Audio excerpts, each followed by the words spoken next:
Bonjour à tous. Alors, sur cette vidéo, j'aimerais revenir sur la démonstration et l'influence du pH sur la valeur de la solubilité. Alors, j'ai tout préécrit pour que ça aille plus vite, mais on va revoir chaque étape ensemble. Ici, on va revoir l'éthanoate d'argent, AgCH3COO, qui va se dissoudre et donner, et d'ailleurs c'est un égal, et pas une flèche simple, voilà, qui va donner les ions Ag+, et CH3COO-.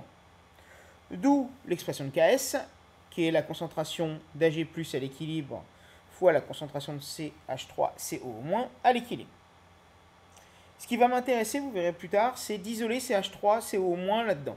Donc ça fait Ks sur Ag+, donc Ks sur la valeur de la solubilité. D'un autre côté, vous voyez que le pH va avoir une influence sur la valeur de la solubilité si l'un des ions issus de la dissolution est un acide ou une base. Et ici, en l'occurrence, CH3CO- est une base. Si c'est une base, ça veut dire qu'il va pouvoir, avec cette équation-là, réagir avec H3+, pour former l'acide éthanoïque CH3COOH et de l'eau. On va exprimer la constante de cet équilibre, la constante d'équilibre, K0. Et ici, si vous remarquez bien, K0 est 1 sur Ka et non pas Ka, puisque pour que ce soit Ka, c'est l'acide qui réagit avec l'eau pour donner H3O+, et la base. Et ici, c'est l'inverse. C'est H3O+, qui réagit avec la base pour donner l'acide plus l'eau. Donc c'est 1 sur Ka. Donc on l'a exprimé. CH3COOH fois la concentration standard C0 que j'ai mis une fois pour ne pas oublier, et après je la mettrai plus pour simplifier l'expression, divisé par H3O+ à l'équilibre fois CH3COO- à l'équilibre. Alors, ce qui est important ici, c'est la valeur de la solubilité. On a dit que c'était la valeur de CH3CO- à l'équilibre. Mais elle est aussi égale, surtout, à ce S-là, c'est-à-dire à la valeur de la concentration de CH3CO- avant la réaction 2.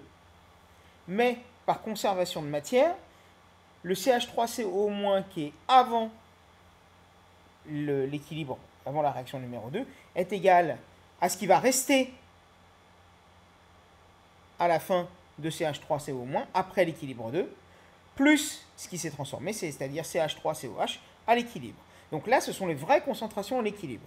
Et d'ailleurs, ça veut dire qu'au passage entre 1 et 2, CH3CO- va être consommé, et donc l'équilibre de la réaction 1, grâce à la loi de modération de Le Chatelier, sera décalé vers la droite du passage.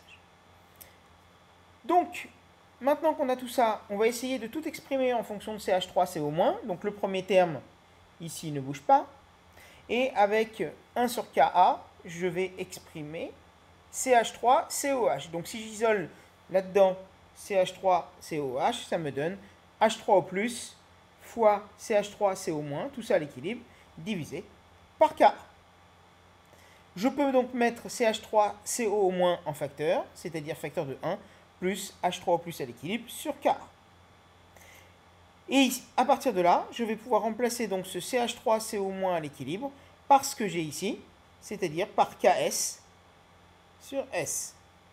Facteur de 1 plus H3O+ sur K. Donc, S au carré, c'est Ks, donc multiplié par ce qui est dans la parenthèse. Donc S, c'est la racine du tout. Ça, c'est l'expression globale. Mais on va pouvoir simplifier sous deux formes. On va commencer par pH très grand devant pK. Donc si le pH est très grand devant le pKa, eh bien, il y a un des deux termes qui est dans la parenthèse qui va être négligeable devant l'autre. Ici, si pH est très grand devant pKa, ça veut dire que pH étant très grand, la concentration d'H3O+ est très faible. Et donc, ça veut dire que le quotient H3O+ sur Ka est très inférieur à 1. Donc, il nous reste simplement ça va partir. Donc, il nous reste S égale racine de Ks. Moi, je veux P de S, c'est-à-dire moins log de S. Donc, je vais prendre le moins log de chaque côté. Donc, ça va faire moins log de S égale moins 1,5 de log de Ks, puisque la racine carrée est puissance 1,5. Et donc, les moins s'en vont. Voilà, ça me donne P de S égale 1,5 de PKS. Ça, c'est si le pH est très grand devant pK. Maintenant, on va faire l'inverse. on va faire si le pH est très inférieur à pKa. Cette fois-ci, ça veut dire que le quotient, pour le coup, H3O+ sur Ka, est très grand devant 1. Ça veut dire que dans cette parenthèse, cette fois-ci, c'est le 1 qui s'en irait. Voilà, et il nous resterait ça. D'où S racine de Ks fois H3O+ à l'équilibre. J'ai oublié à l'équilibre. Sur Ka. Donc pareil, je veux P de S, donc je prends moins log de chaque côté, avec le 1,5 pour la racine.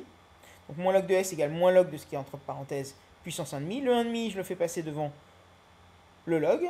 Donc P de S est égal à 1,5 de pKs plus 1,5 de pH moins 1,5 de pKa. Connaissant le pKs et le pKa, bien évidemment, vous pourriez trouver un P de S en fonction du pH. Et ça vous donne la courbe que je vous ai mis dans le cours. Voilà. Moi, je vous demande de connaître cette démonstration. C'est ce qu'il y a de plus dur dans le chapitre, mais elle est fondamentale. Voilà. Merci à tous.